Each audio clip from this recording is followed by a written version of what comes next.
Avengers! Assemble. Hello everyone and welcome back to Excelsior, the world's #1 Marvel's Avengers podcast and seasonal Spider-Man review show. That era is wrapping up this week, and this is our final episode releasing in 2021. I'm your director, Christian Buckley. Joining me is the Apex legend, we'll have a new name in the new year, Jack Martin. Excelsior, Christian. What a year it's been, and a large part of that year has been leading up to this particular movie, and I think that honestly started this time last year, so it's been quite the wait, and honestly it's been worth the wait.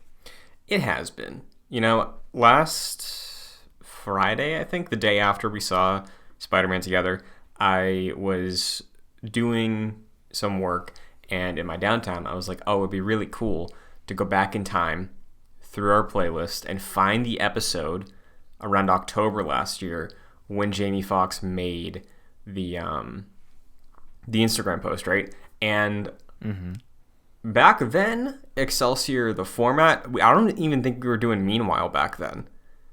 So I skipped to the end, and 40 minutes deep we were still talking about that goddamn game. So I'm gonna have to just queue up every episode from October because I'm dying to hear what our takes were in that moment in time. I think we were very nervous. We were, and we didn't want the movie. We didn't want that movie on paper, which that's going to be a conversation we're going to have throughout this show. But it's really interesting, the early opinions that we had about the potential of what this movie could be. And they were pretty negative. Yeah, for sure. So we will be discussing Spider-Man No Way Home. We will be giving some spoiler-free thoughts. We will be giving a spoiler-filled podcast-length discussion. We'll be ranking the movie amongst the Spider-Man movies, maybe amongst the MCU also, and updated rankings on villains we've talked about on this show in recent weeks. So Jack, I guess baseline, before we get into anything, should listeners see Spider-Man No Way Home? What do you think? Yes, absolutely. If you are particularly a fan of Spider-Man, this movie is a celebration of the character in lots of ways. I went to 2 showings. I went with you and Omar, and then I went to another showing with some of my friends, as well as my girlfriend and her friend. And it was like a varying degrees of people who like Spider-Man, people who like the character as much as I did, and some people who are a little new to the character. And everyone came away with different things, and they were all positive. So at a baseline, yes, I do think you should see this movie. Yeah, I agree with you. I think that was a thing that, going back to that conversation we mentioned, we were worried if it was just going to feel like a fan servicey mess. But I do genuinely think when you strip away all the hype that was going into this movie and the hype that it is this movie, there still is a really good through line for, honestly, new people to hop on board with, because they introduce you to what's going on very quickly. The way they present certain actors feels like there's some weight behind them. So I genuinely think that you could probably go into this just because it's being hyped up right now and still have a worthwhile time with it, even if you're not a Spider-Man fan, like you said. So no, definitely. And to continue the spoiler-free discussion, I think this is a fantastic conclusion to Tom Holland's story, and I think the best part of this movie is that he doesn't get lost in this movie, and it is entirely focused on him, which I guess shouldn't be surprising because this is a movie about his character after all, but with everything leading up to this movie, it seemed like this could have been very messy. And in a similar way to Endgame, I think they handled it surprisingly well. And I came out of this movie really looking forward to what's next for Tom Holland's Spider-Man. Yeah, I think that's a very, very good place to leave off. So if you haven't seen Spider-Man No Way Home, if you're waiting until you can find a dead showing, or you're waiting until it hits VOD, Godspeed, Spider-Man. Hope it works out for you. But if you feel comfortable going, I think it's worth it. So, spoiler free's over. for the 3 people out there that are interested in probably our actual theater experience, first night for a premiere night, I think pretty good overall. Yeah, I would equate that night to Avengers Endgame. I feel like those experiences are very similar, like very hype moments throughout the movie, like some cheering and some clapping and all that sort of thing, which I think in that screening that you, Omar, and I saw was done mostly respectfully. There was like some comments thrown here and there from the crowd, but it wasn't anything that was like constant throughout the movie. So I think that was a pretty good theater experience. Yeah, I do too, and I think that just because of what this movie's been built up as, it has reached that end game level, and we've seen box office wise that it is absolutely going to hit that end game level, where maybe not becomes the highest grossing film of all time. If we weren't in a pandemic, I could maybe see this happen for this movie, but yeah, we were just talking right before we started, like right now globally for opening weekend, it's around 600 million, which is wild. Like second biggest opening of all time, I think, is the award it's been given. Yep. Yeah, I think Endgame globally, I remember it was like a billion plus. Yeah. Which that is insane. But for this movie, like what you said, to do that in a pandemic, they're almost not pandemic numbers. Like it's very strange that, I guess it's not very strange. Like it is strange and it's not. Like we're in a pandemic and we're in a, X amount of surge that we're in right now with a new variant. But domestically, this came away with $260 million and globally was $600 million. It's just insane to think about it. And, this is kind of the back to the theater moment that a lot of movie theaters have been waiting for. And it's a really big win for moviegoers and movie theaters in general. Yeah, and I think there will come a time for you and I to have this conversation, and honestly anybody else who enjoys the MCU, about maybe theater etiquette, changing, where I think the cheers, like the only other time I have been in a theater where there's been genuine like cheering, like you said, is Endgame. And as we've said with the box office, with the hype leading into this, it felt warranted because there were some like never in a million years you thought this would have happened moments in this film. But like Black Widow, which does have a history with the MCU, really important character, there was no moments like that. What else came out? Shang-Chi, it was a new character, but still MCU. There were some really awesome moments, but it was like we saw a movie a few years ago with the way my theater reacted, and I'm sure yours did too. Eternals, nobody was clapping there. But I feel like because we've been in a pandemic and it's super trendy and shareable to get theater reactions from Endgame night still, like maybe people are trying a bit too hard in a way. Because I know your theater experience for your second viewing, you mentioned to me you want to go off about, so please enter. Yeah. I got to talk about it because it's genuinely the worst theater experience I've had. Like from the beginning, through the trailers, people behind me were talking, and it's the trailers, like you don't have to do that, but immediately when you hear that, it's like, man, I really hope they just clam it up throughout the movie. And they didn't. So the people behind me were talking and like moving stuff around. There was a dude behind our friend Mike who was there who was commenting on like everything happening throughout the movie very loudly, so he could elicit a response from people, which he didn't get because he wasn't funny. And there were people during, I think, one of the most pivotal reveals in this movie who were commenting like just really stupid things, so much so that a theater employee had to come in and tell them to stop. People were throwing things at the movie during those reveals that we'll get to, like straight up like throwing popcorn and things at the movie, like buckets of popcorn. It was awful. Like, I had to tweet afterwards, like, man, people really forget how to act when they're at the movie theater. And it's like we said, it's not at every movie.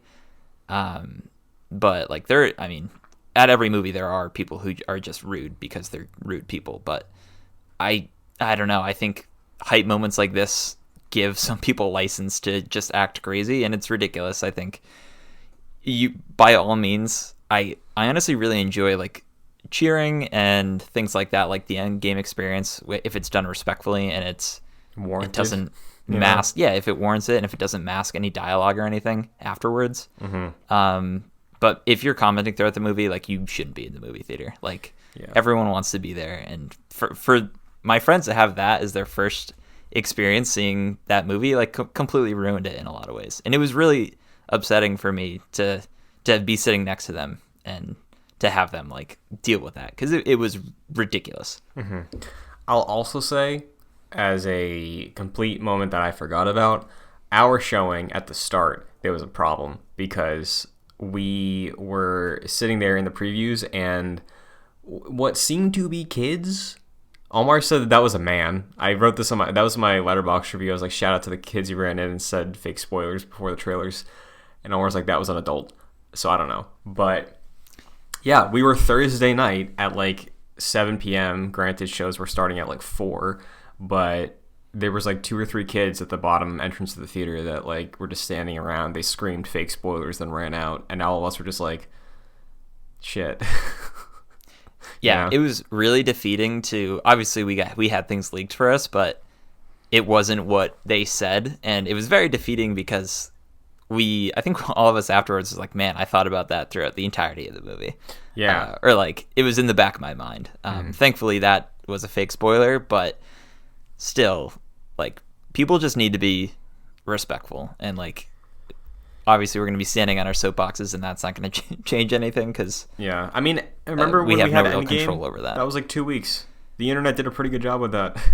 Like, I don't know. Anyway, there's nothing we can really do about it except complain about it. That's and on Twitter, I mean, like, people are going to be hyperbolic, but I genuinely, on Twitter, I saw people say like, my theater for Spider-Man was terrible, and I genuinely don't want to go to MCU movies in theaters anymore if this is how it's going to be, which, like, I get, because if everybody's trying to treat it like Endgame, I'd have a bad time, honestly.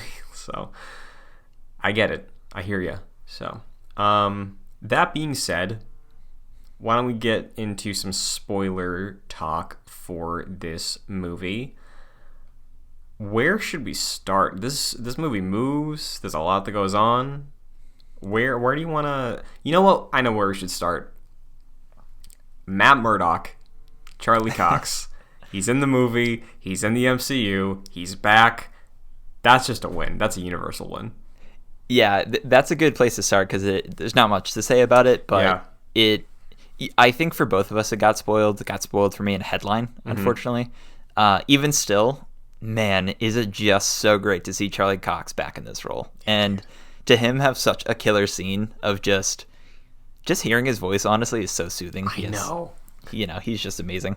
And then for him to catch the brick and have the great, I'm a great lawyer line, or I'm a really great lawyer line, was just amazing. And the implications that his show and maybe some of the other Netflix shows are probably canon, like sort of re-canonized, is amazing. And I'm excited to see him again.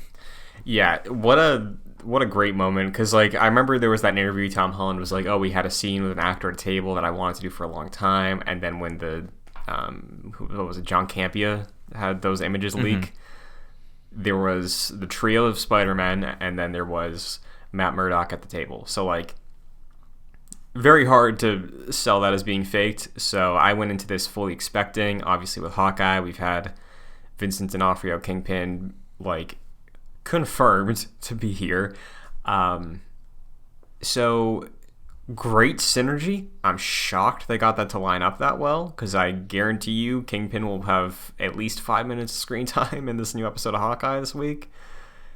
That's just wild that it worked out that way, honestly. So. No, you're right. It is similar to like a Rise of Skywalker situation with the Mandalorian, with like the life transferring powers.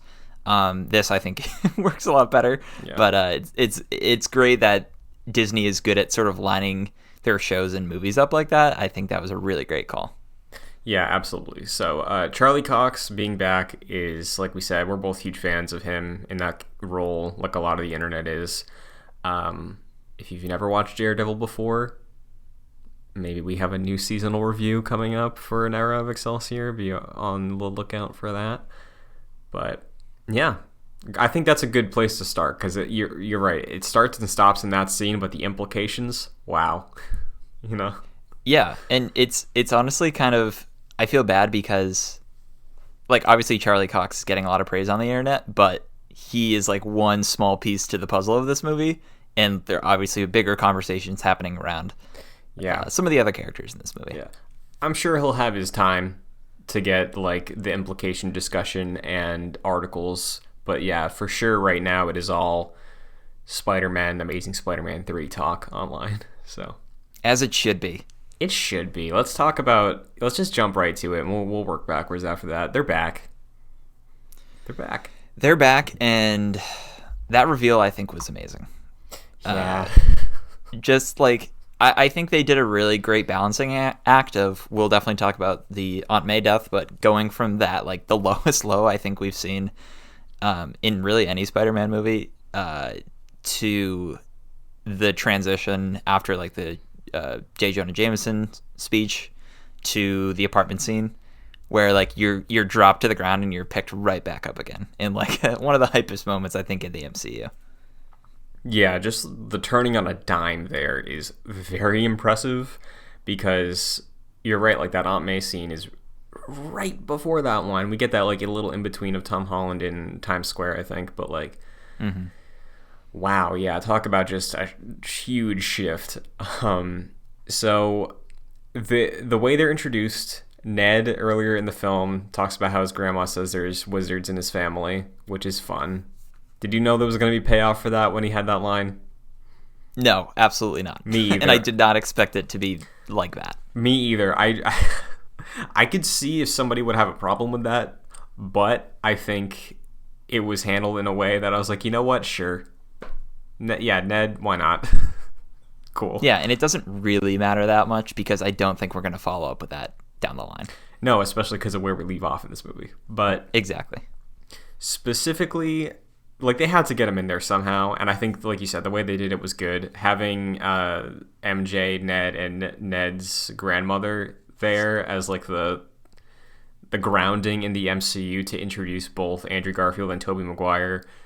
They let it breathe in a way that I think really helped, and it was a nice introduction of these characters the way we know them as, to get adjusted to the like pace and tone of the MCU, so that way a few scenes later, when we got all three Spider-Men quipping with each other back and forth, it's like, okay, this isn't jarring, you know? Yeah, and I honestly think we watched all those movies leading up to this, but seeing them all on screen interact with each other, it goes a long way of distinguishing each Spider-Man from one another. Like Andrew Garfield coming out being like the quippy, comedic one, and he's really funny. Yeah. We can get more into that. And then Tobey Maguire being the more like nice uncle and like very like willing to help and is very kind and like sort of sheepish. And Tom Holland is obviously what we've seen from him so far. And it's been really good to. I think they did a really good job of like that balancing act of showing each Spider-Man and showing how they're all sort of different. Where Tom Holland is like the youthful one and all that. So I think they handled that quite well. Yeah, and I think it's fun also that a lot of the hypothetical like fan mock-ups for scenes or discussions like happen. Like, I don't know if that was always in the plan or if on the internet they saw like all those web comics of like the three Spider-Men freaking out over the fact that Tobey Maguire, it has like natural web shooters, you know, but like that was a thing they talked about. And I think the way it was fan servicey didn't feel in your face, because we've had 20 years worth of Spider-Man franchises. They've lived online through like memes of the Sam Raimi movies, the cult of people who love Andrew Garfield, and the MCU now, where it feels like a culmination in a way that a lot of these things feel warranted to me. No, you're right. I think there's some not so good fan service in that, but in this movie, but I don't think it really involves the Spider-Man for the most part. I feel like the conversations that they have make sense, and like what you said, like the web shooters and the organic web, like that is a conversation those people would have. Be like, wait a second, we need to. I know we got more important things going on, but we need to discuss this real quick. I think that was handled really cool. And they play off of each other very well. I love the extended conversation that they have before the big battle at the end. I think like the amazing line is a little heavy-handed, but it is nice for the implication of Tobey Maguire giving the praise to Andrew Garfield that he deserves. I thought was nice. Yeah, definitely. And as somebody who on this show has said that outside of like PS4 Spider-Man notwithstanding, my favorite Spider-Man is Andrew Garfield, like hearing him be like, "Oh man, I suck." Like I'm lame. It was like, dude, no. We all love you. But it's glad that they're self-aware, and like you said, having that that moment of like respect from Tobey, who is the fan favorite. It felt good, and like we mentioned before, the internet has been very receptive to specifically Andrew Garfield's return, where Amazing Spider-Man 3 has been trending on Twitter like almost every day since this movie came out. Yeah, that movie needs to happen, and it needs to be Spider-Man Blue, like I mentioned a few episodes ago. But Tom Holland especially steals the show in this movie in a lot of aspects, but of the other Spider-Men, Andrew Garfield's the one that I think rightfully so stands out, because you get to see a great Spider-Man in a great Spider-Man movie, which hasn't happened for him yet until this point, where you do have the great bits of dialogue. Immediately when he's fighting Electro, he's like, "Hey Max, miss you, buddy," right? And he's like right back into the swing of things. No pun intended. But yeah, he's just excellent. Like even the smaller bits, like Peter 3, I loved that bit.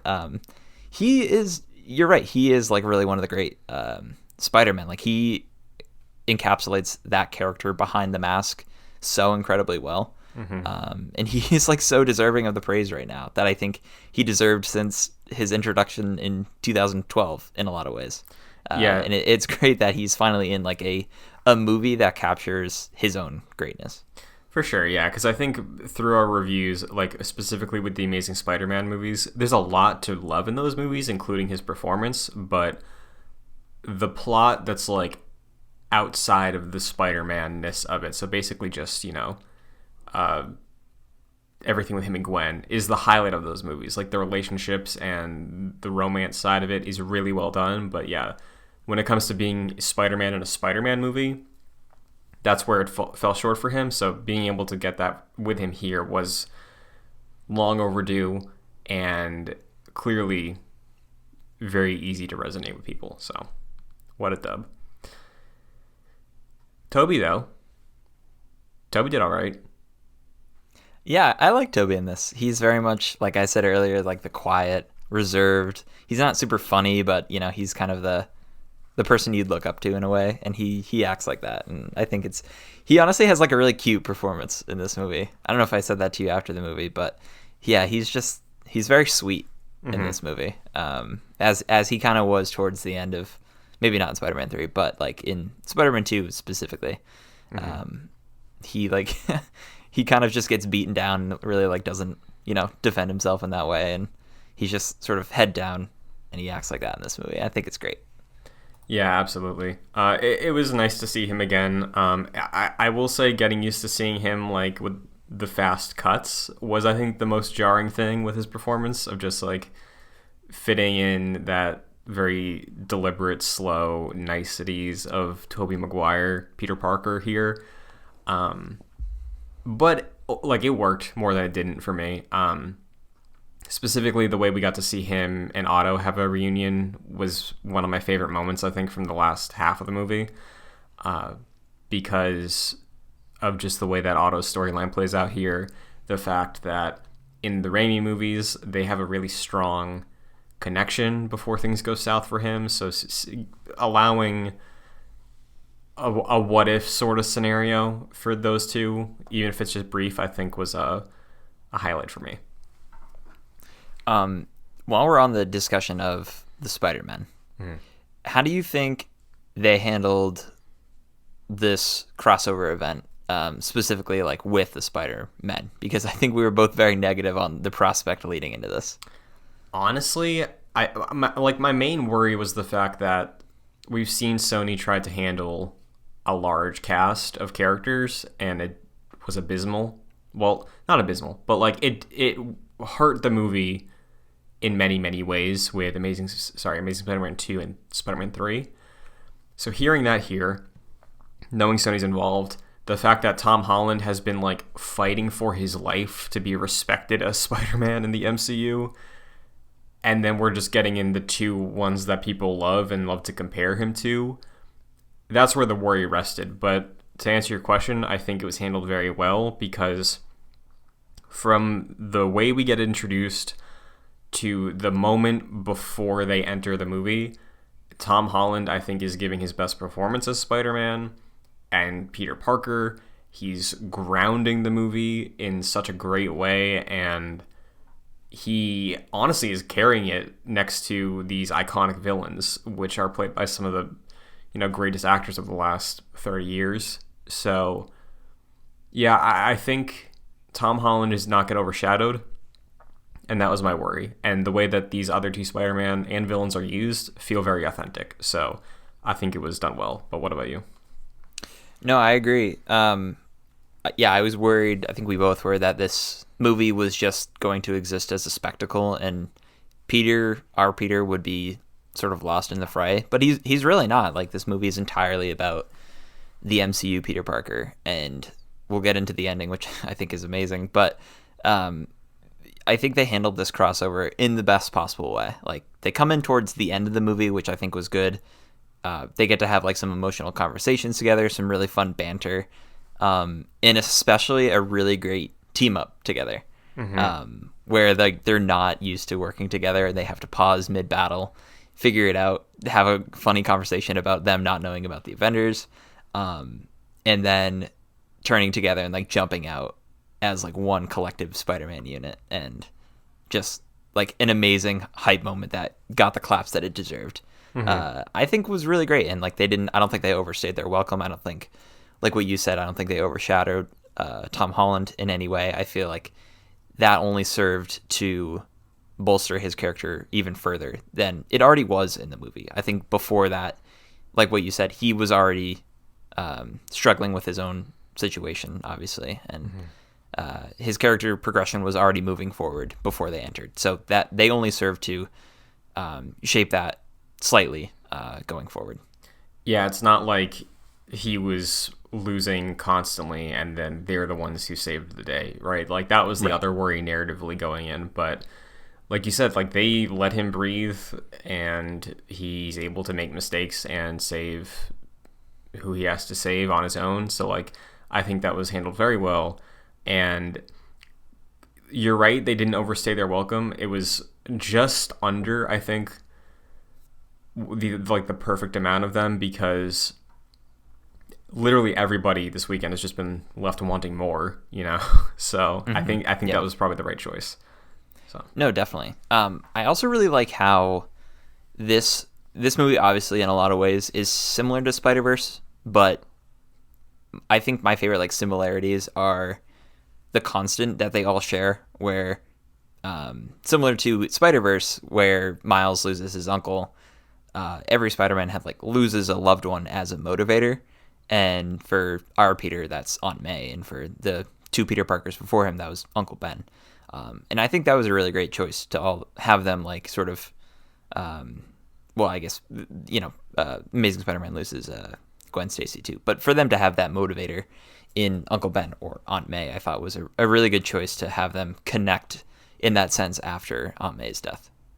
Yeah, definitely. I thought that was handled very well, and again, impressive that they were able to pivot so quickly between the weight of that scene and then the spectacle of all three of them being together finally.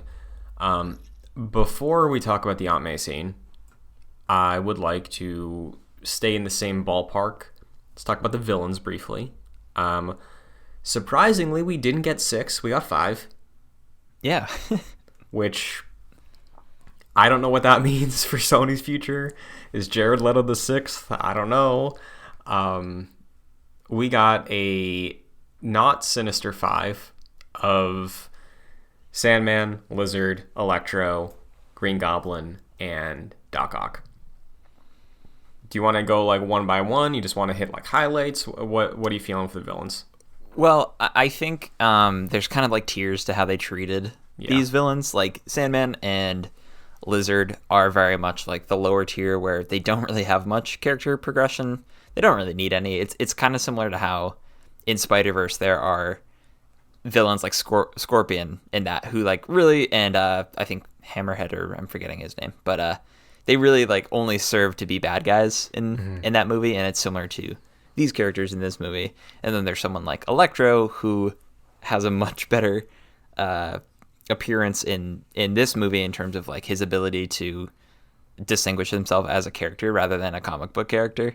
And then of course we have Doc Ock and Green Goblin, who are able to just completely shine even more, in some instances more so than they did in their own movies, which I think it was really good to have, similar to how they had the focus on Tom Holland, have the more focus on those two particular villains plus Electro, and just have Lizard and Sandman just, sort of be there. I didn't think that was a problem.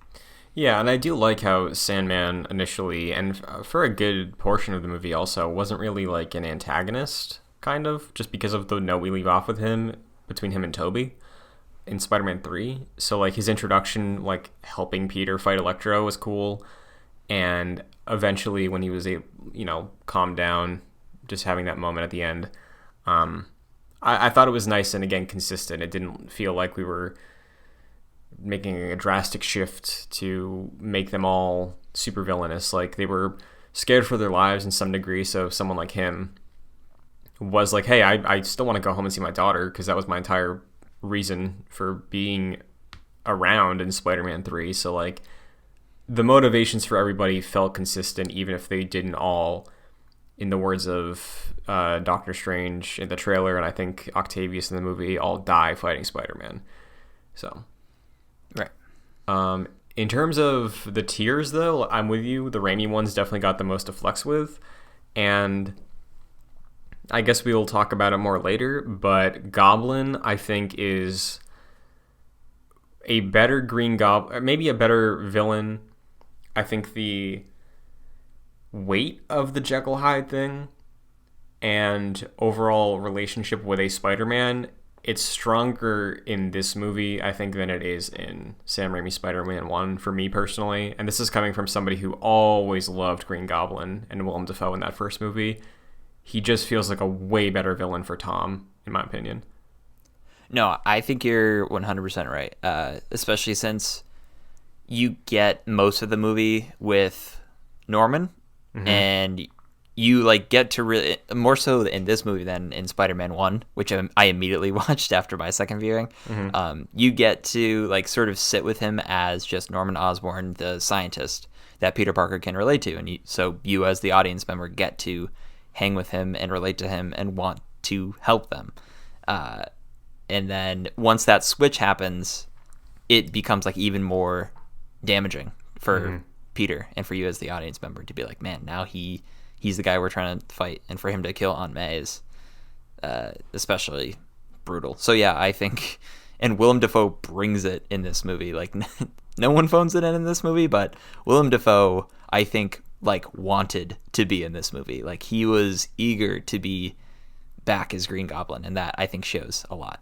Yeah, which is just awesome, because again, like as a kid, and I talked about this when we did Spider-Man 1, so nostalgic for Spider-Man 1. I used to put it above Spider-Man 2 personally, and a lot of that is like he's just so iconic. Green Goblin's like such a great villain, and there's nostalgia there, sure, but here he's like he elevates it, I think, to a point where it might be my favorite on-screen Spider-Man villain performance in relationship with Spider-Man that we've talked about these past few weeks.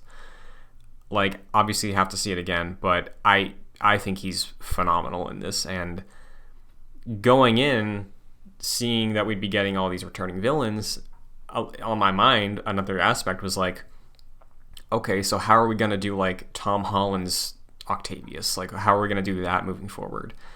To the point where, like, I think we could probably get an Electro in the MCU or whatever, even a Doc Ock, but genuinely, Norman Osborn I don't think should be in the MCU, because this is Tom's Peter Parker's Norman Osborn, as far as I'm concerned. Like, claimed that title. Don't even try again. It's this. Yeah, I honestly don't think they'll. I'm not really sure if they'll even try again with any of maybe the lesser villains, but like there's so many villains we can choose from Spider-Man. Really, like we still have Kraven the Hunter to deal with, and Venom's going to show up at some point or another.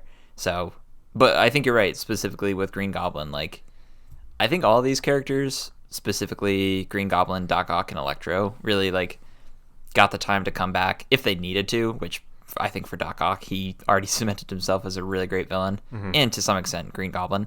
But I think Goblin and Electro really got to come back and either do a new spin in the case of Electro or double down and improve on what he did in terms of Green Goblin. And I think that's excellent. Like this movie is a balancing act of so many different things, and with the villains, they were able to give most of them enough time to sort of like differentiate themselves enough from their previous characters or improve upon themselves from their previous movies to really like shine in this one. And man, every time we like talk about something in this movie, I'm very surprised that I like it, because on paper this movie sounded awful, and at the end of the day, it's great.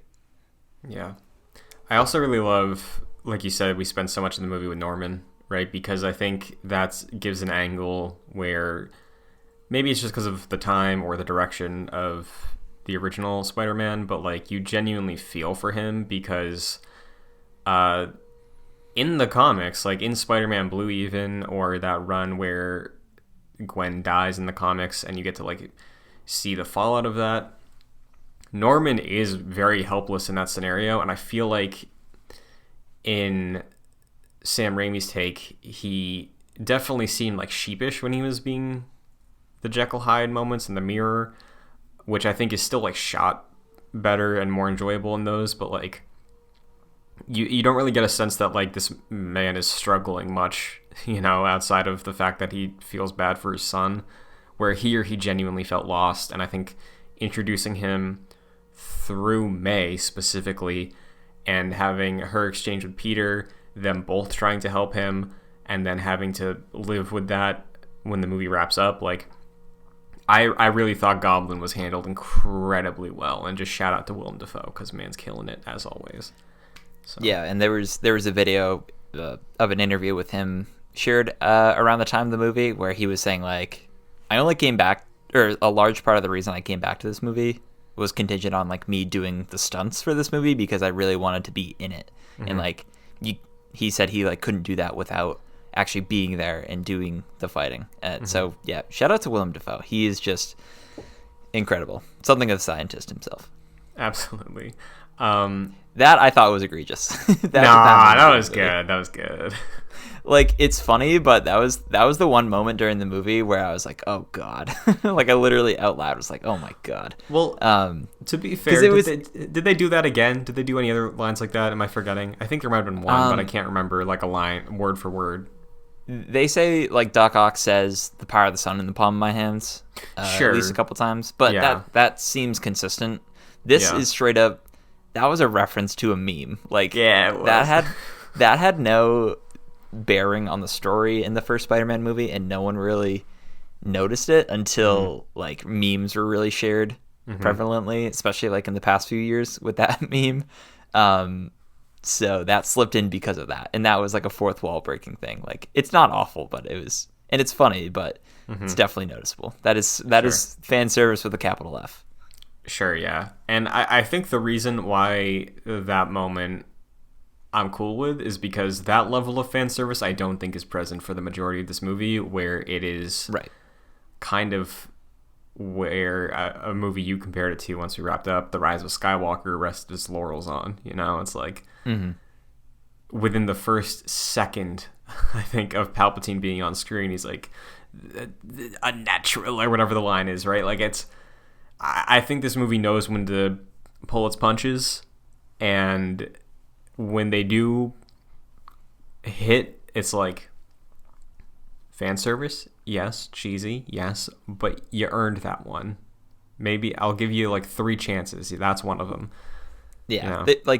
I think there's maybe a couple cheap fan servicey things in this, but I would compare this more to Endgame, where that movie is full of fan service, but deserved over the past 10 years it took to get to that point where, like what you said, and I think a lot of people are saying, is that this movie is kind of like 20 years in the making in a lot of ways, and it really embraces that.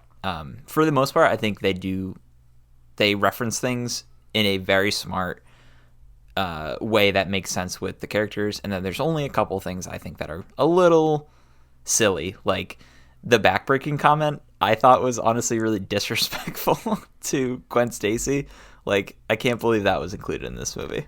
Wait, what are you referring to? I'm not drawing a blank. So Peter Tobey Maguire was talking about his back, which was a reference to him saying "my back" in Spider-Man 2, and Andrew Garfield's like, "Oh, I can crack your back," which is kind of alluding, him not doing it intentionally, but alluding to Peter Parker breaking Gwen Stacy's back trying to catch her with a web, which I can't believe pick up on that was included.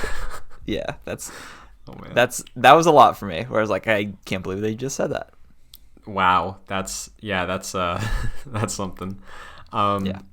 Related though, I do think him saving MJ and having that moment was, again, a thing that fans were speculating about when we saw MJ falling in that trailer, but felt like an earned payoff, honestly, because odds are we're not getting more, So having that moment of resolution for him and his character, where we leave off with him in Amazing Spider-Man 2, which is very depressed, and he comments on that, I thought was good, and I think that was a good kind of fan service moment. But again, like you said, it's resolution to a thread that we probably wouldn't have had resolved any otherwise, Sure, and like what you said, it's a moment I think we all saw coming, and once it happened, I think all of us shed a tear. Like, how can you not? It was incredibly emotionally impactful, and like you see that through Andrew Garfield's performance. Speaking of emotionally impactful, that Aunt May scene. Oof. I did not think they'd actually do it. Honestly. No, this was genuinely surprising to me. Yeah, this was a massive surprise. Like, I walked out, I think I told somebody, I was like, hey, yeah, if you saw things, there's still at least one big surprise. Like, don't look, but you'll be surprised by something. And this is it. Because even within that scene, once Goblin throws his pumpkin bombs and everything is going out, Aunt May gets up and walks around. I was like, oh, okay, well, we're not doing that. The video games have more of a grasp on taking a risk, but then the scene keeps going, and then they're not moving anywhere else, and she says the iconic line, and even at that point I wasn't super sold on the idea that she'd die in that scene, but I think you said as soon as she said that, you knew. Yeah, once she said that line, I was like, oh no, she's not coming out of this building alive, which is really sad. But man, I thought this whole scene is very emotional. I think the inclusion of the line was excellent, and her spin on it, which a lot of people have said is like the first original writing, the Stan Lee writing of it from the comics, was handled so well by Marissa Tomei. And like, to get Tom Holland's reaction to the purposefully extended death scene of like, it's a good 30 seconds of like Tom Holland dealing with what's happening, and like trying to talk to May is like brutal. And I think it is Tom Holland's finest piece of acting in the MCU. Yeah, I agree. I think he killed it there. And again, that kind of just cements the Willem Dafoe villain performance, I think, as Goblin, because dude did that, he went there. And after an entire movie where I'm curious on a rewatch if you like can maybe get shades of Goblin peeking out at different times. I don't know if you picked up on that at all, but like from the moment in the apartment where the Spidey sense is going off, and then he just turns around and he has the grin, and you're like, Goblin's here. It's a neat trick. Yeah, it's a good payoff, and the fact that they really went through with it, I think, also helps elevate this feeling of what we talked about back and forth with the Tom Holland movies in the MCU so far. The MCU is very much playing the long game, where the Home trilogy a lot of people now after this weekend have basically said it's a coming of age trilogy. Like, this is his entire arc across 3 movies is becoming Spider-Man. He wasn't meant to be Spider-Man before, which I hoped was the direction they were going in, but now I feel like a lot more people have been able to make peace with their issues with Tom Holland because this was the direction they ended up going in. No, I think you're 100% right. And I feel like this movie elevates and honestly strengthens the other 2 movies, which I don't think they necessarily needed to be strengthened, but people did have issues with them, I think ourselves included.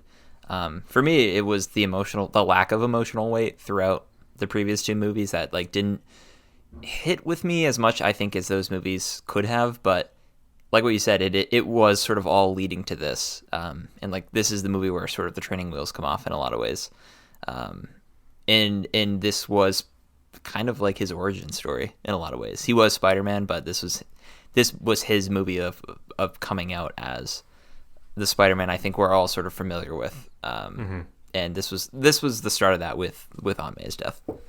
Yeah, and like, it's an interesting direction for these franchises to tackle iconic characters like this, because I know, as somebody who really loves Man of Steel, based off of what I was reading and hearing from people involved with that movie and the future and the roadmap for Henry Cavill's performance as Superman, like, the point was to, after a few movies, reach a moment where it's like, now he's Superman, you know? Because much like Tom Holland in Homecoming, wasn't fully hitting all the notes that people expect. But again, just the choice of this, the fact that we have a greater MCU to play with this character, I think they justified the direction they took with the character with this movie, and I think specifically with this scene, because talking about the Aunt May death scene, we have an attachment to her. We've been with Tom Holland for like, what, 4 movies at this point? 5? Civil War, if you count that. And it hits, you know? Like, I feel like it would hit harder than if we got a flashback of an Uncle Ben thing in this one finally. Like, it felt earned. It felt like the build-up had a good payoff. So, yeah, overall, good direction, great scene, I think.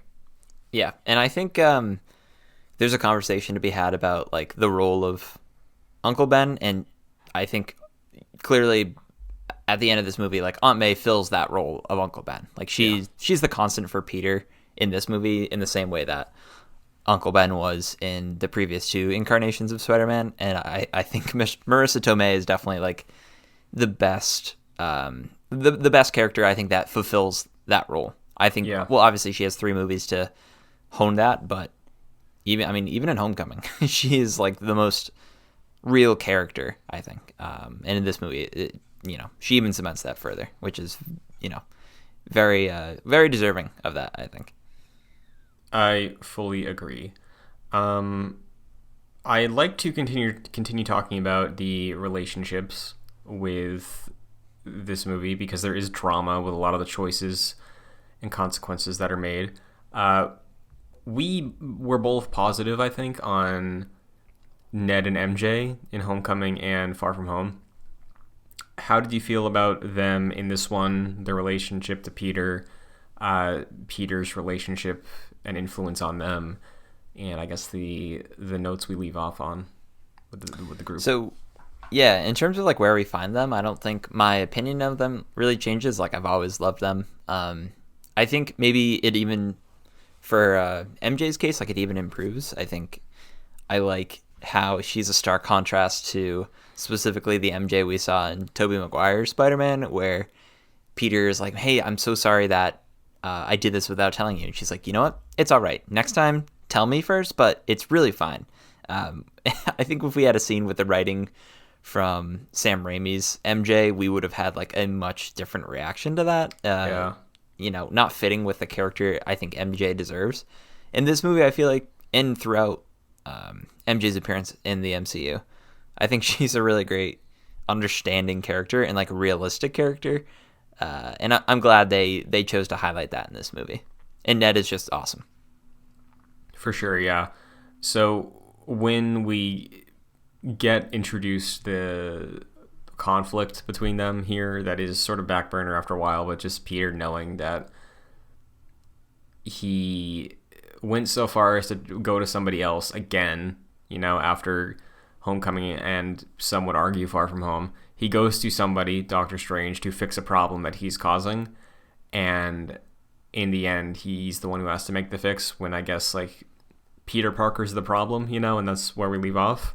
So how do you think that works with the group and the characters as a trilogy wrap-up and sort of, again, transitioning Tom Holland from the kid who looks to other people now being the responsible adult Peter Parker who, like, can own up to things that he has done wrong? Yeah. I'm going to talk about, like, the culmination of that, I guess, like, in the ending. That's the main part of it. Yeah.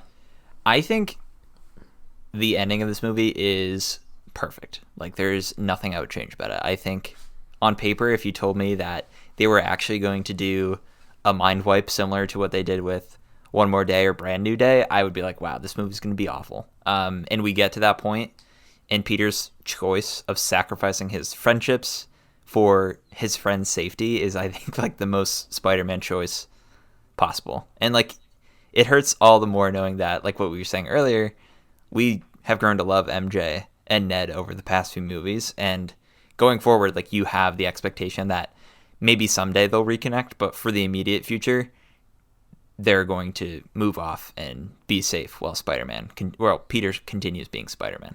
And that, I think that was so well handled because we had 3 movies to grow with them as characters, and for Peter to develop his friendship or relationship with them over those movies, and for him to sacrifice that is so gut-wrenching, but it's the right move, and it's the Spider-Man move. And I think that's sort of the choice that Tom Holland gets to make as Spider-Man in this trilogy, and he gets 3 movies to build up to that and make that really hard choice, and I think it's brilliant. Yeah, I think the end of this movie, like you said, perfect, phenomenal even, because, again, I think the context of the trilogy and the MCU matters, where if Tom Holland's Peter Parker was making these, as a 15 or 16-year-old in this universe, was making these really heavy decisions and life-altering things movie to movie, the way somebody like Toby kind of was with a lot of his choices, like, the weight of it at this movie after he's lost everyone, including Aunt May and Tony, Happy, like, he has truly lost everybody. The last 2 people he has who were his rocks throughout the entire MCU, he sacrifices because he's just like, hey, they're just better off. I think you don't have that weight without all the movies that came before, all the narrative choices they made before, including them in on the Spider-Man antics. Like, I think the ending here feels like a really great ending to a trilogy, personally. Yeah, and honestly, I'm so excited to see where we pick up next. Me too. Especially the last sequence in this movie continues being perfect, where he enters his studio apartment that is run down, the lights are flickering, rent's due at the first of the month, and he has like 1 box of things. Mm-hmm. And he saves the Palpatine from Ned and the coffee cup from MJ. And he has a spare suit that he's working on in his sewing machine because he has his new suit that he made and he knows is going to get teared up, and he jumps out the window after listening to a police scanner and just swings away through the city with his new classic suit. That, I think John Watts should be commended for this trilogy, and honestly for taking a lot of heat. I think undeserved for the most part, but I agree. Some granted. Doing a different take of a connected Spider-Man to the MCU. But like what you said, it all pays off in this movie, particularly in the end, because it was all leading to this point of Peter becoming the standalone Spider-Man, friendly neighborhood Spider-Man in Manhattan that we all grew up knowing. Mm-hmm. And I think, honestly, that is probably, in hindsight, the right call. Because if we got this from the jump back in 2015 with Civil War and then 2017 with Homecoming, like, I feel like a complaint probably would have been like, we've seen this twice over the last decade, and I think, again, the context matters, and specifically with this movie, Doctor Strange plays a decent role here. I think less than maybe we were led to believe through the marketing, and I think that's a trend, honestly, with the involvement of like Iron Man in the Homecoming marketing and even kind of Fury in the Far From Home marketing. They don't really have much to do. Like maybe they're around for some of the movie, but at the end of the day, it's still like a movie developing Peter Parker. So when it comes to Doctor Strange's involvement, were you cool with it? I know you have an interesting history with Doctor Strange. What did you think of him and his role in No Way Home? Yeah, I don't like the Doctor Strange movie. His character is very arrogant, and I think it's like especially apparent in that movie. But his appearances since Doctor Strange in 2016, I've enjoyed him, and I think that continues in this, where he has that relationship with Peter. He eventually is annoyed with him because he's a stupid kid, and then at the end of the day, he's like, "Hey, man, I'm one of the people who love and care for you, and I'm gonna miss you when you're gone." And I think that could have maybe been fleshed out a little bit more between Spider-Man and Doctor Strange throughout their appearances in the MCU. I'm not going to fault him on that, though, because I think it's mostly earned in this movie, particularly. But I like how, like I said, I think in Far From Home, that in the previous two movies, there's always someone who filled that like character role of like, hey, Peter needs to go to someone, whatever means that may be, to like deal with an issue. And he does that in this movie, but Doctor Strange is mostly absent through this movie, and Peter has a great line of saying, hey, I know this is my problem and I'm going to clean it up. Like I think after Far From Home, that was a good conclusion of, or a good place to pick up, because he learns that after dealing with Mysterio, and it's like, this is his issue. So Doctor Strange is essentially a means to an end for Peter in this movie. And I think they dealt with that in a way that made me satisfied, because I was worried about his inclusion in this movie. Yeah, I think that was completely warranted too, because like, again, I think the Iron Man stuff in Homecoming is a bit overblown. I mean, he obviously has an influence because of the suit he gives to Peter, but like, again, he's a kid, he's learning, and I think Homecoming and Far From Home, the takeaway is that like, he went to somebody else, he was waiting on somebody else's approval or assistance, and doing that was detrimental to him and what he was trying to accomplish. With Homecoming, he sort of just like, relied on his own stuff and ended up saving the day. Far From Home specifically, he, like you said, had his whole deal with Mysterio, walked away, having another step towards where we are with him here in No Way Home, feeling like Spider-Man more than he has, to now this, he goes to Doctor Strange, and very quickly he realizes the differences the two of them have, because I feel like that fight is like maybe the end of the first act of this movie. So like the fight between Peter and Doctor Strange. So yeah, that's the end of the first act. I think the second act sort of rolls with the cheering the villains, or for the first time at least. Sure, yeah. So I do think that it feels, again, consistent, deliberate, warranted after, again, some of the maybe warranted, maybe overreactive comments towards this take and John Watts as the spearhead of this Spider-Man franchise. But all wrapped up very, very well here. Absolutely. Are there major elements we haven't discussed yet that are sticking in your mind? Because, again, there's a lot that happens in this movie. There's a lot to sort through. It is a lot. I feel like for major, we have that covered. Maybe, I guess we haven't talked about like them the ramifications of people not knowing, I suppose. Or like, I guess maybe a better point of conversation is like, where do you think we go from here in terms of like his connectedness to the MCU? Because I feel like we're going to have more of a standalone Spider-Man that maybe is sometimes in an Avengers movie, but I feel like for the most part it's going to be Spider-Man solo movies and Spider-Man Sony movies as well. Yeah, I think it'll very much be clear he's still in the MCU. Like, I especially because of his inclusion here, I think there's a very real chance that in future Spider-Man movies, we may see someone like Daredevil show up in a meaningful way, like not like a mentor thing, but more of like a hey, we're teaming up for this. Uh, because Daredevil is more on that ground level. What's smaller than a friendly neighborhood? Like he's just Hell's Kitchen, right? So like, again, they have a history in the comics and games and Marvel as a whole. So having more of the outskirt non-Avengers people like a Daredevil, honestly, maybe even a Hawkeye, we could see have some role to play, even just for a scene in future Spider-Man movies. I think it's going to be clear he's still in the MCU, but maybe that like large ensemble within his own movies, we're going to see scaled back significantly, I imagine.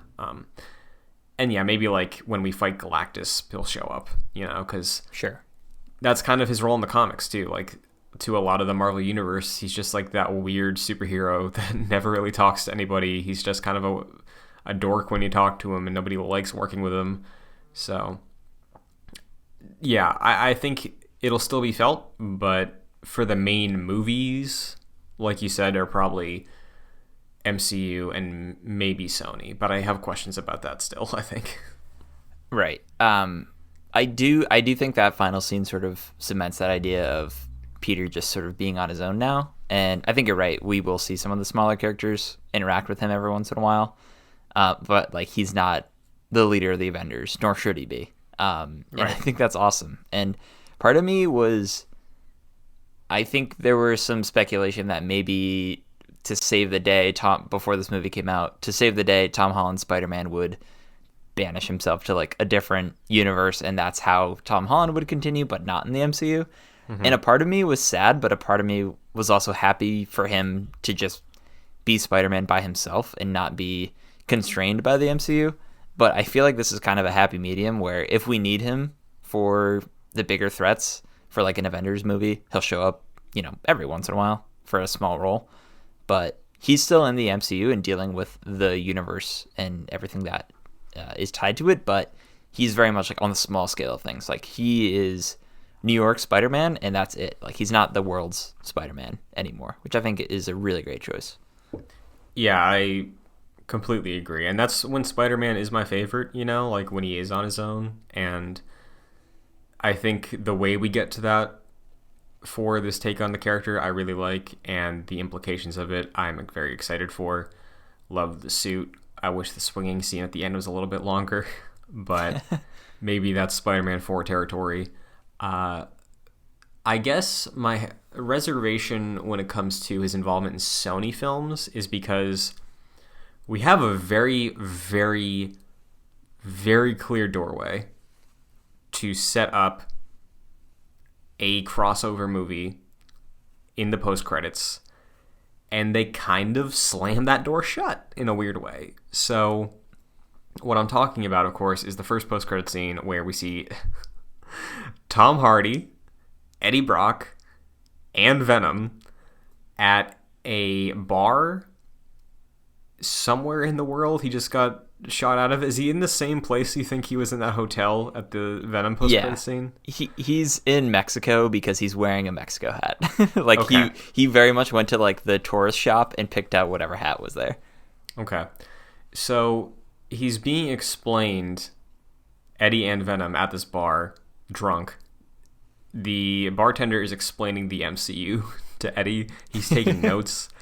I think this is one of my favorite post-credit scenes of recent memory, as a massive fan of Tom Hardy in this role. The fact that they reference Venom 2 specifically with the Lethal Protector line, I was like, yeah. And then they cowardly shoot him back to the Sony universe, and I was pissed. I immediately turned to you, Christian, and I said, this is the best possible scenario. I know. I was like, all right, well, I guess they're obviously gearing up for a Tom Hardy, Peter Parker team-up movie, or, versus movie at some point or another. Then he blips out, and we get the leftover symbiote, and that's how we get the black Spider-Man suit in this movie. And that is so perfect. I think it is inevitable that, in my opinion, that Tom Hardy and Tom Holland will interact at some point or another. But for now, I think it's so funny that we don't know if that will happen. So for right now, they're not interacting because he just blips out. For a moment, that was a very real possibility, and now it's gone for the moment. And I think that was so funny to me for someone who does not like the Venom movies. I think we're in an interesting spot right now because we had this conversation beforehand of a what if scenario. If everybody was really in this movie, if XYZ happened, I said I could maybe see, because of his enthusiasm for the character and the role, Andrew Garfield become the Sonyverse Spider-Man that shows up in these villain movies. Because I don't think... I find it hard to believe they would go full on Amazing Spider-Man 3 as much as we'd all love it. But I do think for the level of commitment he'd have to have, with maybe the exception of a Venom crossover, I bet he could shoot a scene. Like, he could be the Stan Lee cameo of the Sonyverse, and he's just... He's Spider-Man. He pops up at some point, some scene in Morbius, Venom 3, whatever. And I know he's a very busy actor now. He's doing great things. He's probably going to get nominated for an Academy Award. Again, I think.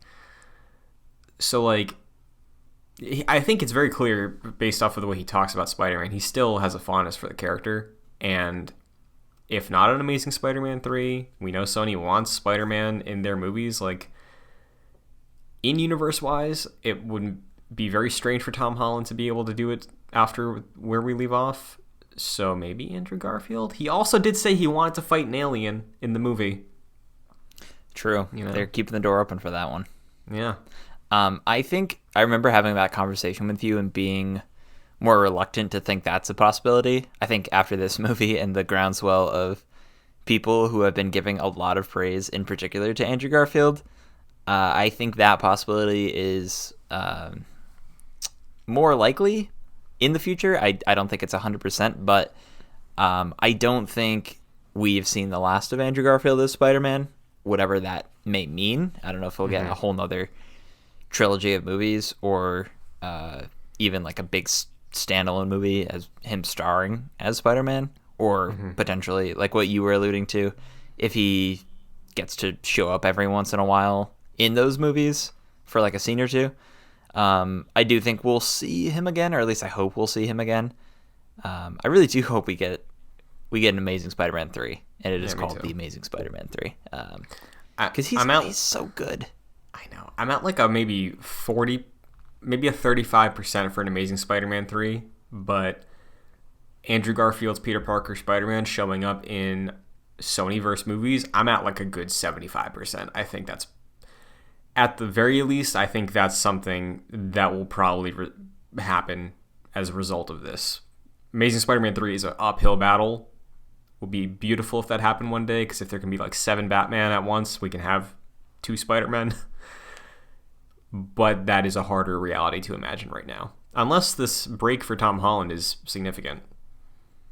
So honestly, I wouldn't mind like a 5-year gap for Tom Holland to come back, because he did mention that he was exploring the possibility of like taking a break from acting to like start a family. But I mean, they pretty much Kevin Feige and Amy Pascal pretty much confirmed that Tom Holland's sequel is in like active development in terms of like them devising a story for it right now.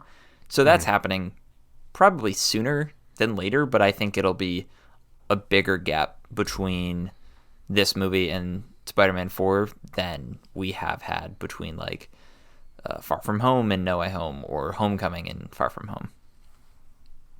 Yeah, I think don't expect Tom Holland Spider-Man solo movie, honestly, probably until 2024 at the earliest. No, I think you're right. So maybe even 25. But if there's movement for an Andrew Garfield Amazing Spider-Man 3 to fill those gaps, maybe we just do that. What's stopping them? You're gonna do a solo Kraven the Hunter movie instead? Really? You're gonna do that? I don't think so. I think Sony wants to make as many Spider-Man movies as possible. And, Absolutely, yeah. like, if the numbers that we talked about earlier in this episode don't prove that, then I don't think anything will. Like, they are gonna kick these movies into gear even more so than they already were after the results of this movie. So money talks, and I think it's entirely possible that Andrew Garfield negotiates, or his agent negotiates on his behalf very well, considering the success of this movie and the support he's gotten from social media. So I think that might do some good things for him and the audience. Yeah. So we'll see what the new year brings. I imagine if there's a deal being made, we'd hear about it in the next calendar year, because these things usually get announced a ways out, and it would seem foolish of them not to do something with him and this character in the near future, at least talking about that.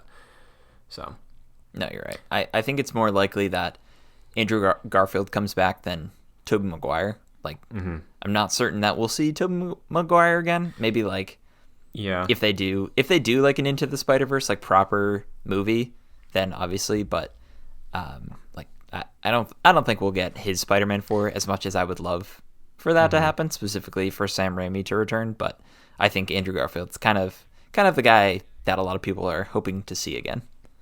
Yeah, I remember, again, going into this movie a few weeks ago, we talked about, like, what if we got a Sam Raimi Spider-Man 4 and an Amazing Spider-Man 3 out of it? Honestly, having seen it, I would sacrifice Spider-Man 4. I'm content with where Tobey leaves off in this movie, and checking in on him and the way he talks about his life. Like, he seems in a spot that's like, okay, this is good. If you want to have him come back for something like you said, sure. But there just seems like there's so much more to explore with Andrew Garfield's Peter Parker, where, like, he talks about it just having a really dark point of his life, and he's still working through a lot of stuff unresolved. Again, he's talking about wanting to fight aliens. So, yeah, I both would be great, but yeah, Amazing Spider-Man 3 for sure.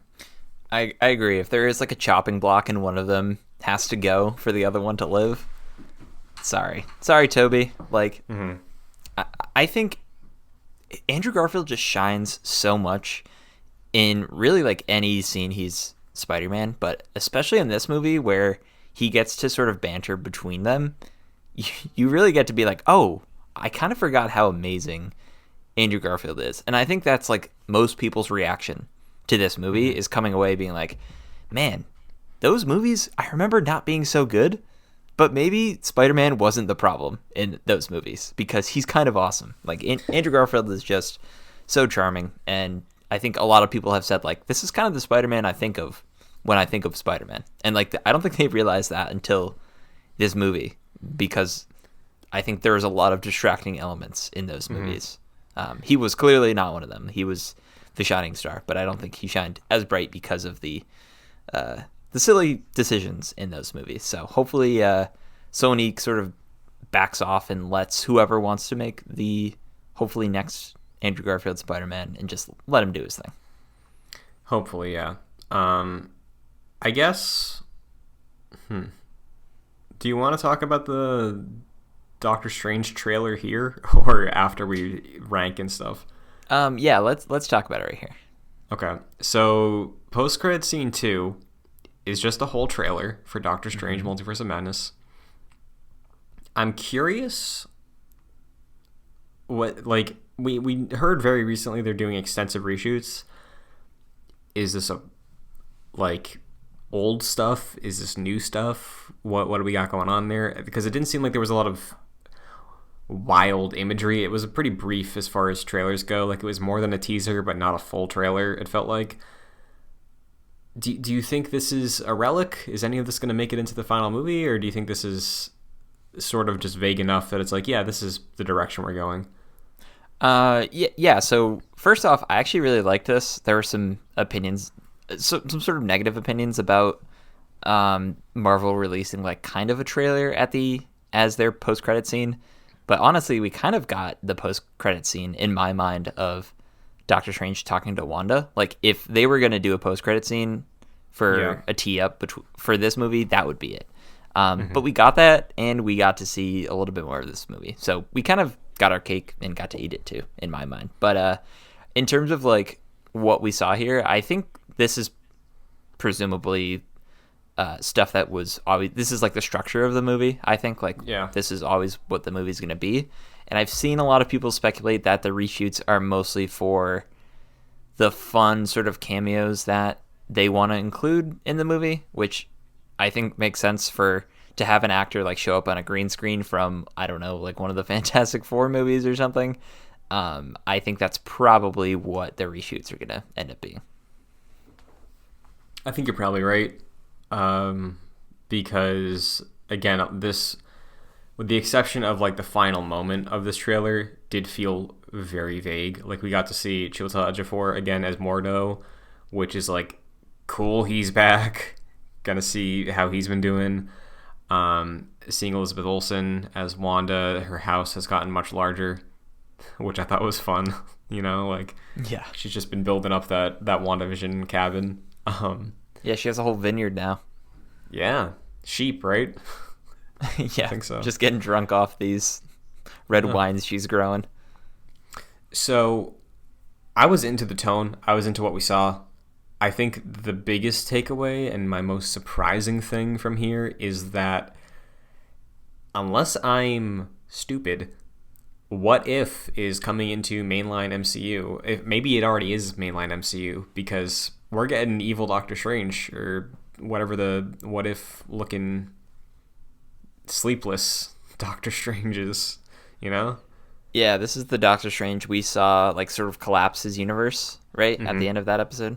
We believe, right? Because like the costume, obviously it's a translation from that art style to live action. It could be a third Doctor Strange, but like within this year we were introduced to a different take on Doctor Strange, and we left off with What If kind of being shattered. So like, yeah, Captain Carter probably coming next, you know? Like, what did you make of that?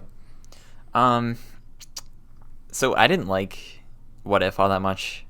I don't think you did as much either. Like, and honestly, I didn't like Doctor Strange that much. Like the standalone movie. So there's a lot of baggage for me going into this movie. So I think it has an uphill battle for me, at least right now. I'm not super excited for this movie. I think Wanda's inclusion is really what has me very interested to see what's going on. I think even more so than this movie, this Doctor Strange could potentially be the cameo show where everyone's just showing up left and right, and it's all for the theater pop. And that has me not as excited because I don't necessarily need that in these movies. Like, I don't need this to be like solo a Star Wars movie. Like, I don't need people to be showing up or them to be explaining things in like a fan servicey way. So yeah, again, uphill battle for me. I'm not super excited for this, but I'm certainly interested.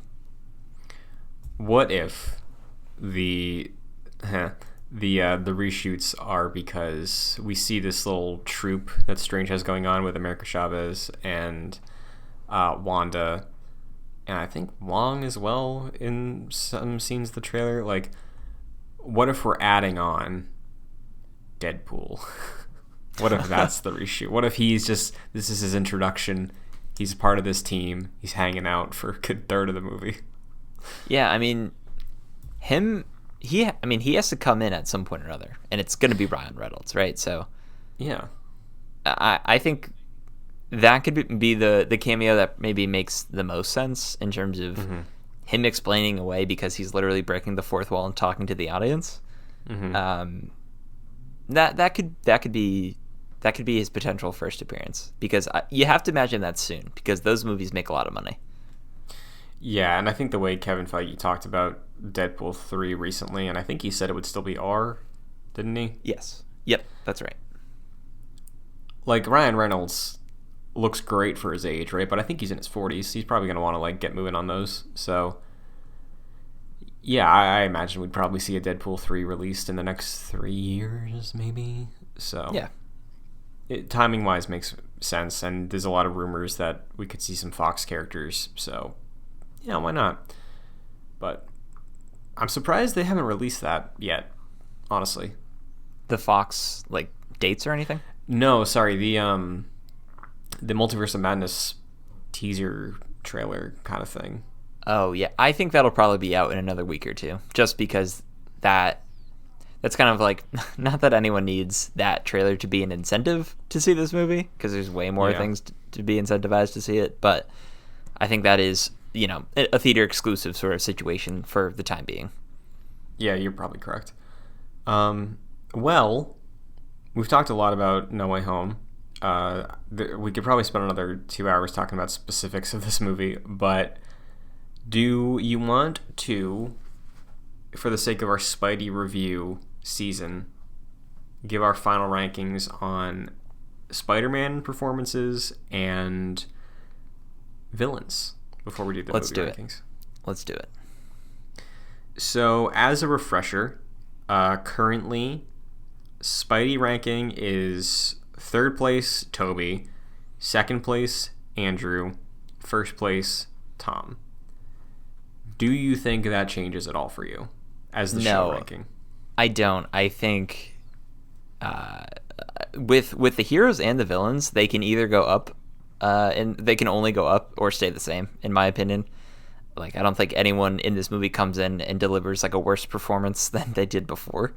It's usually better. Like, Tom Holland, I think, has his best performance in the MCU so far. Andrew Garfield, I think, does an amazing job with what he's given, and I think Tobey Maguire does a really good job too. And I think that spot, I think the ranking that we have, in my opinion, is kind of where they're at right now.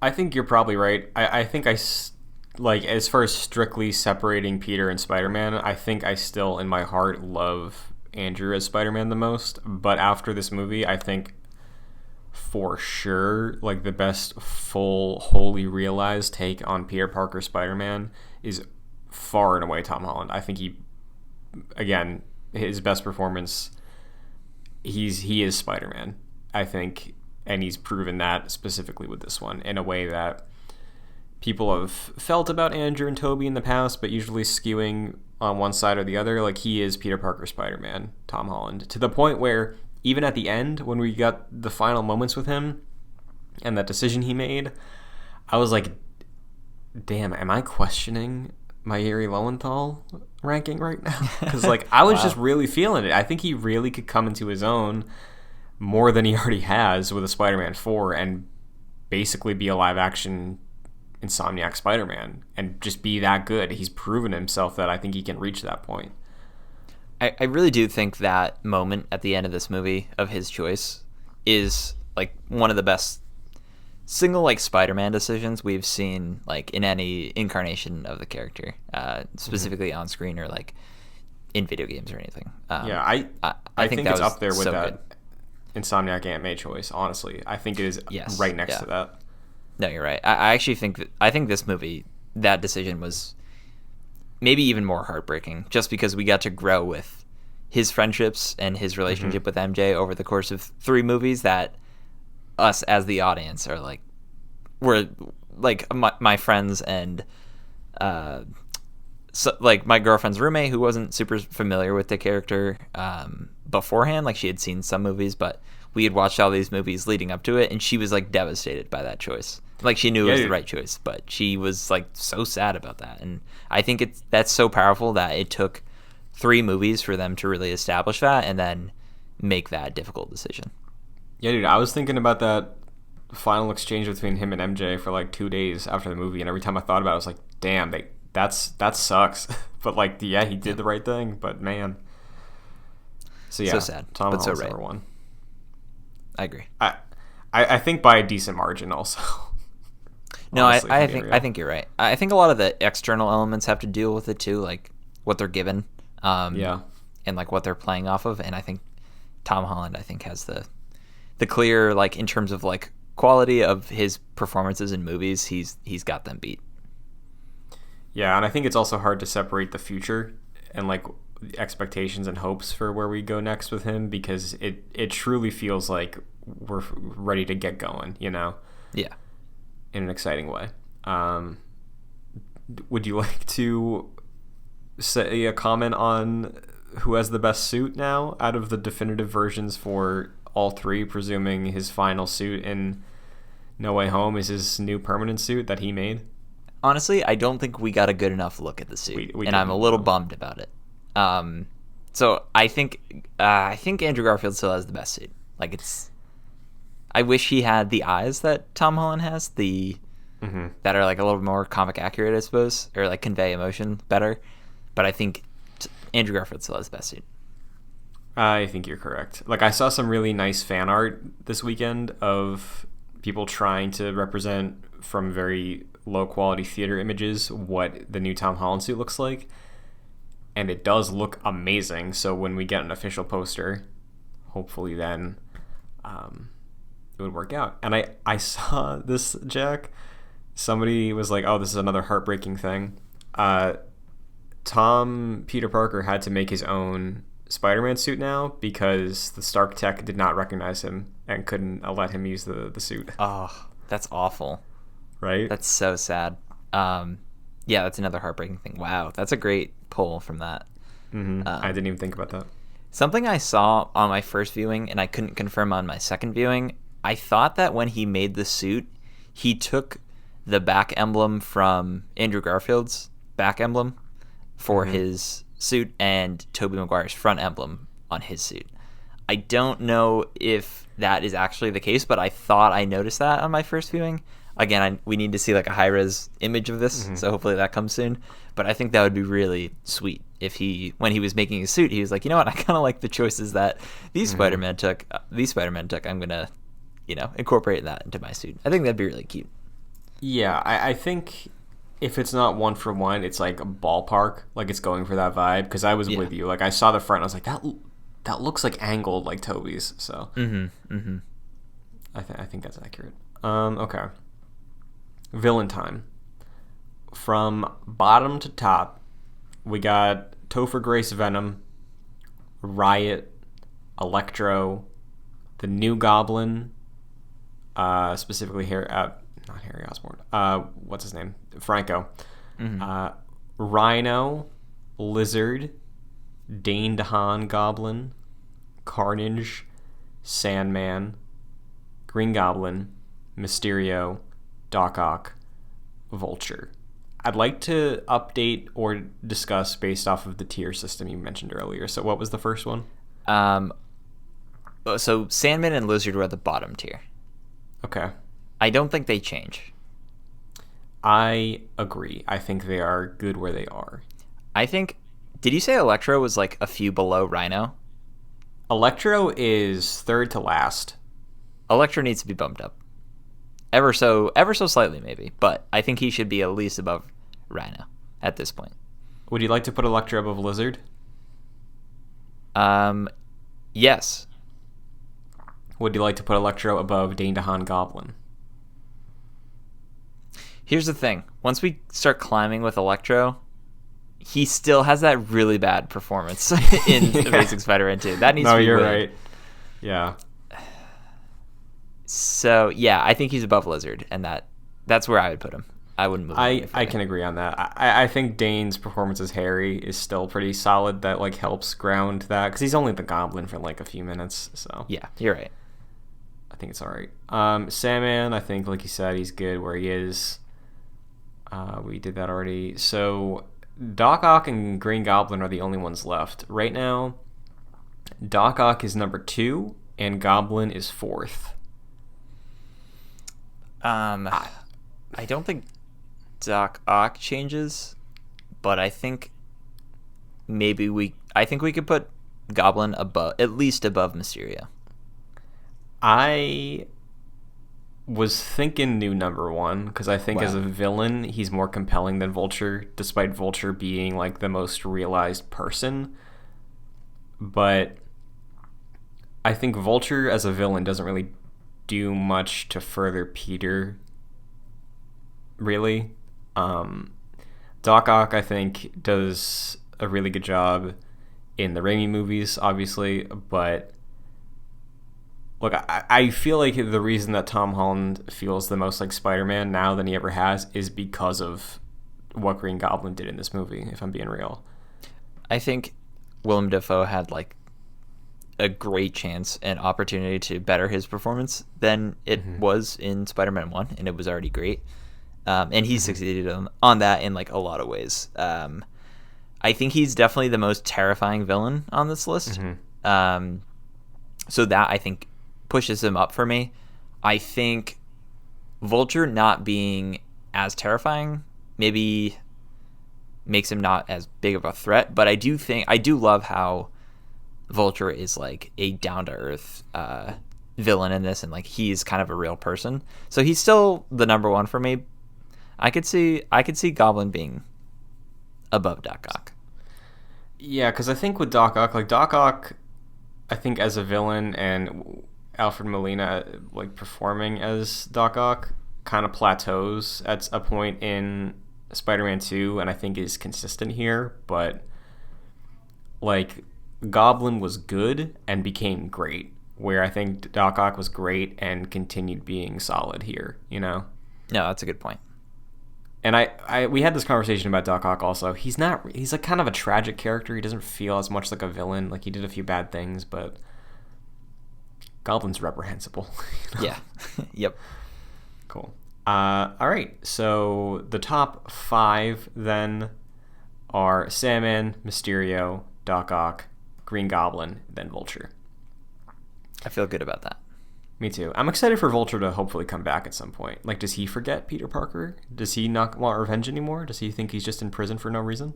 Find out in January with Sony's Morbius. We will. How excited are you for that, dude? I'm gonna have a good day when I go to see that film. I'm gonna have a bad. I think a light's gonna fall from the movie theater. It's gonna be one of those. Fingers crossed. It does not. Okay. Let's go over individual rankings then. Where do you rank No Way Home amongst Spider-Man movies? So originally I still had Homecoming as the number one in terms of like the John Watts trilogy, but the more I kept thinking about it, and the second rewatch sort of cemented this as the best in terms of that. So right now I've slotted it. So number 11 is Spider-Man 3, 10 is Venom, 9 is Let There Be Carnage, 8 is The Amazing Spider-Man 2, 7 is The Amazing Spider-Man, 6 is Spider-Man 1, 5 is Far From Home, 4 is Homecoming, 3 is No Way Home, 2 is Spider-Man 2, and 1 is Into the Spider-Verse. I think No Way Home for me has the chance to move up in the rankings. I'm just being a little more conservative in my opinions right now with it, but it's really great, and I think for me, Spider-Man 2 is still like the quintessential Spider-Man story, just like brought to the movie screen. And this is great as well, and I think it's a really great Peter Parker story. I just got to sit with it a little bit more. It's kind of like Spider-Verse for me. Like that took a while for it to hit as much as it did for me. So this does have the potential to increase, but right now it's another number 3 spot. Solid. Again, I want to see it again before I have like a solid stamp on it, but right now after one viewing, 11 is Spider-Man 3, 10 is Venom, 9 is Venom 2, 8 is Amazing Spider-Man 2, 7 is the first Amazing Spider-Man, 6 is Spider-Man 1, 5 is Homecoming, 4 is Far From Home, 3 is Into the Spider-Verse, 2 is No Way Home, and 1 is Spider-Man 2, where I think, like, I love a good ending in games specifically. I feel like a good ending can really elevate something, but in movies, I feel like, especially franchise movies, it's very hard to have a good third of a trilogy and feel like it's either the best one or transformative for a franchise. And I think easily No Way Home did that for the MCU take on Spider-Man, where I love Spider-Verse. It doesn't hit as hard for me as it does for some people, but I do really love Spider-Verse. I think it's the best made movie out of them all. But when it comes to just a Peter Parker, like, down on his luck, real bad things are happening to him. Obviously, the nostalgia does that play as well. No Way Home is at number 2, and I think on a rewatch I could see it hit maybe number 1.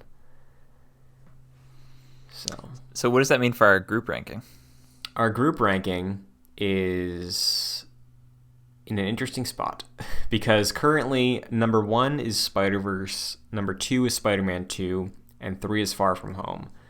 So I think by the math of it, No Way Home is just third. I think you're right, yeah. Which I'm cool with. I am too. I think we differ on Spider-Verse, but I think from what you said, we still sort of hold Spider-Man 2 in that regard, of just being that sort of standard great Spider-Man story that I think still hasn't been topped yet, but No Way Home I think comes damn close. Mm-hmm. I agree.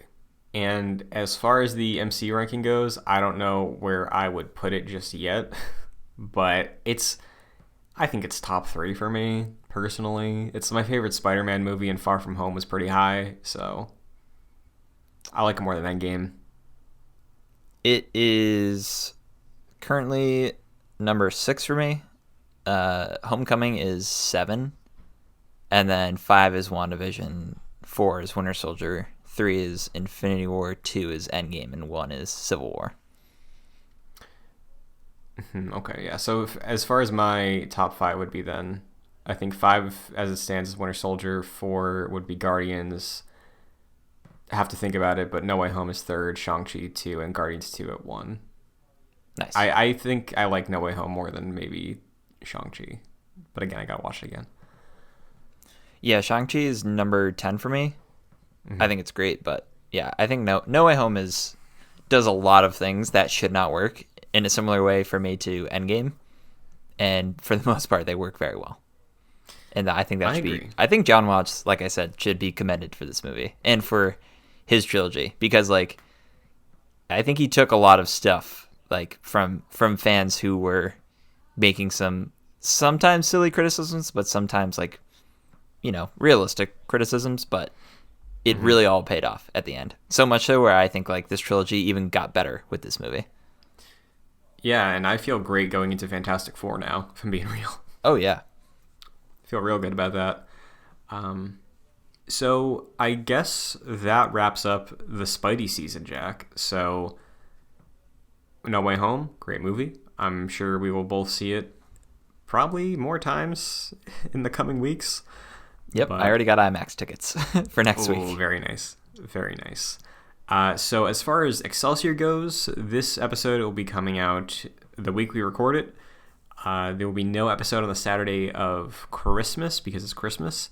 We'll be back with a Hawkeye finale discussion, probably whatever is up with Avengers, if there is anything to talk about for an episode, probably releasing around New Year's. So look forward to that. But Jack, until then, over the holidays, where can people find you? You can find me on Twitter at FascinatedJack. What about you, Christian? You can find me on Twitter and TikTok at Chun2D2, youtube.com/joyclicks. In the beginnings of the new year, we'll be doing our Game of the Year talk. If you're interested about video games or what we have to say on there, you can check that out. The video version of Excelsior also posts on youtube.com/joyclicks. You can find the audio version on Apple Podcasts and Spotify. Rating and reviewing can be done on both Apple Podcasts and Spotify as of right now. So that's pretty cool. If you listen to the show on a platform like Google Play, Stitcher, Apple Podcasts even, we'd appreciate you going over to Spotify, giving the show a star rating, maybe leaving some words. Would help the show out a ton while we take the holidays off. And I think I'm excited to come back because we've been talking about plans for what's next for Excelsior beyond Marvel's Avengers. So yes, activate your Netflix subscription, perhaps. Oh yeah. Or I think they might have sold season 1 of Daredevil as like a Blu-ray for a while. Yeah, I'm sure you can find that physically. Yeah. So yeah, look out for Daredevil talk. But I'm so hyped for that. That show is immaculate. I truly can't wait to watch Daredevil again. I never saw season 3 in completion either, so. Oh, you are in for a treat. Oh, I can't wait. In the meantime, though, supporting the shows can be done by going to patreon.com/joyclicks, $1 and $5 tiers, $5 producer credit on every show we produce, like Aaron Easton and Charles Applin. So thank you very much. Have a happy holiday. Stay safe. We will see you in the new year. And until then, Excelsior. Excelsior. It's pizza time, also. Oh, yeah. It's big time. One last time. We got to ride out on that.